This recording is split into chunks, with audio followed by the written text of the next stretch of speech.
So, ito yung ginawa natin ngayon dito sa Timog. EcoSport. Ayan, available na naman kayong EcoSport. Tatlo yung ganito natin. Chinugi agad lahat. So, wala na tayong ma-project. So, ito, wala yung issue. Kailangan natin i-refresh, syempre. Kita nyo naman, maanda rin everything. Marami lang. Hindi na nagagamit ng may-ari. Si Sir from Timog. So, tayo na lang ang kumuha para meron tayong pang benta. So, re-refresh natin dito lahat. Pero syempre, check muna natin ng matindi. Itong unit pagdating sa garahe. Pagkasama muna natin isang matindi. Tapos, tayo ay balik garahe na. So, ayan, nakuha natin for today. And dito tayo sa Shell Gasoline Station. Ayan, pogi oh. Main mo na, boy. Kalitain yun yan. So, dito na yung ating EcoSports.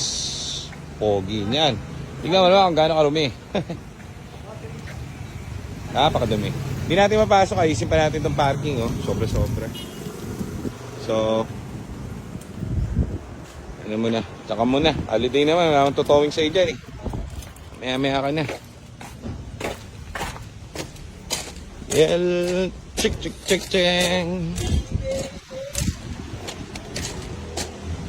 Kain muna tayo. Gutom na tayo. Paluto tayong adobo. Adobong baboy. Ito yung mga available natin na EcoBoost. Dalawa pang orange. Okay.